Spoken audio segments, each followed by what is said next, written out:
Muy buenas tardes. Rezamos un ratito juntos en este domingo leyendo el final del capítulo 10 del Evangelio según San Marcos. Cuando Jesús salía de Jericó acompañado de sus discípulos y de una gran multitud, el hijo de Timeo, Bartimeo, un mendigo ciego, estaba sentado junto al camino. Al enterarse de que pasaba Jesús, el Nazareno, se puso a gritar: Jesús, hijo de David, ten piedad de mí.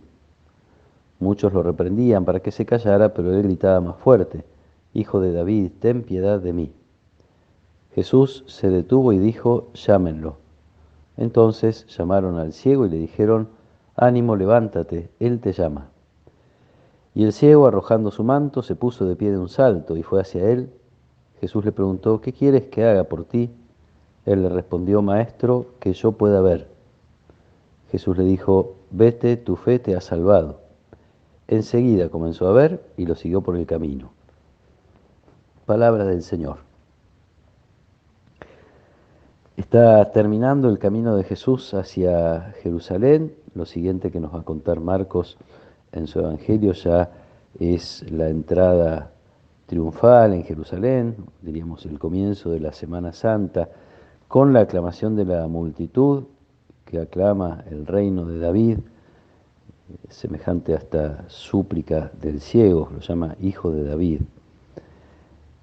Hay otra curación que nos contaba también Marcos en su Evangelio, que un ciego empieza como a recuperar la vista de a poco, y después de esa curación también hay una confesión, esta vez es de Pedro, que lo llama a Jesús Mesías, Hijo de Dios, y aunque todavía no entiende absolutamente de qué se trata, porque después de eso rechaza la posibilidad de el sufrimiento en el camino de Jesús, sin embargo ya es una confesión, pero que en todo caso están vinculadas a esta capacidad de ver.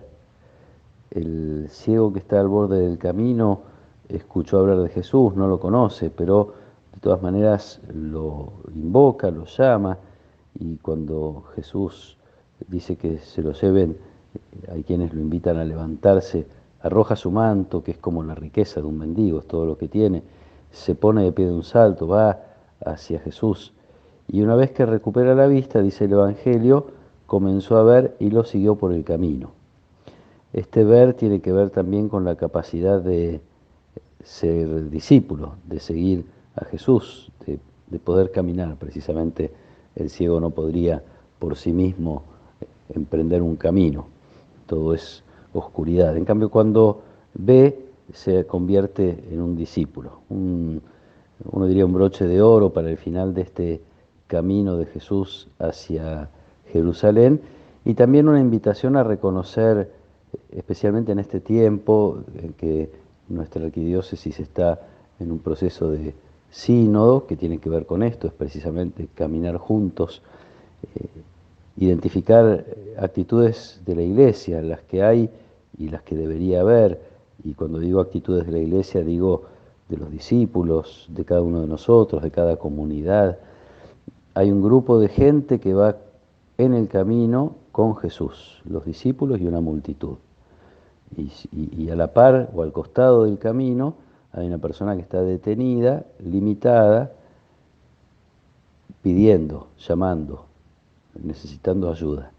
Uno podría identificar en este grupo de gente que camina a la comunidad de fe. Somos peregrinos, tratamos de ser discípulos de Jesús, y es probable que haya quienes están como a un costado, quienes no pueden seguir, quienes no quieren seguir, en todo caso probablemente quienes claman. Una de las actitudes claves de el camino de fe en la iglesia es estar atentos a las necesidades ajenas, aunque no estén en el grupo de los peregrinos, aunque no estén caminando con nosotros. También la iglesia de Buenos Aires se propone escuchar los clamores, no como algunas de las personas que iban con Jesús, que ni escuchaban, tampoco como algunos que pretenden hacerlo callar, lo reprenden para que se calle. No queremos escuchar tus problemas, parece ser el mensaje. Muy por el contrario, la iglesia quiere caminar como Jesús, atendiendo a las necesidades del que está detenido o tirado al borde del camino. También es verdad que en algunas oportunidades, cuando nos cuesta ver el camino que Jesús nos invita a hacer, o nos cuesta concretamente hacerlo, cuando las exigencias del Evangelio se nos presentan como demasiado grandes, podemos ser nosotros quienes elegimos estar al borde del camino. Como quien dice, le diríamos a Jesús, en esto no te puedo seguir. Entonces también necesitamos que haya quienes nos acerquen a Él, necesitamos escuchar el llamado de Jesús, necesitamos levantarnos, dejar lo que sea que pueda detenernos y de un salto intentar seguir a Jesús. Es probablemente una doble dinámica muy enriquecedora para la lectura que podemos hacer como discípulos de Jesús y como miembros de su comunidad y de su iglesia. Reconocer que a veces estoy al borde del camino, necesito que Jesús me ponga de pie con su llamado, que Jesús me devuelva la vista y poder emprender el camino una vez más, y necesito también caminar atento a las necesidades de otros, a los que claman desde el borde del camino. Una doble invitación muy linda del Evangelio que ayuda a compartir este día que el arzobispo nos pide que dediquemos especialmente a través de la celebración de la misa a la oración por este camino del sínodo que está haciendo Buenos Aires.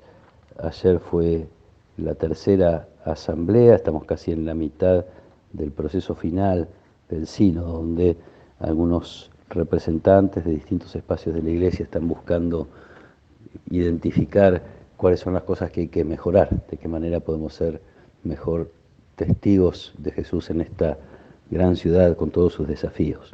Pidámoselo a Jesús para nuestra Iglesia de Buenos Aires, pidámoselo también para nuestra comunidad y para nuestra vida cotidiana, que podamos ser discípulos que una y otra vez refrescan su mirada para no perder el horizonte, para estar detrás de Jesús y para intentar vivir cada vez más como Él, que es nuestro Maestro y nuestro modelo.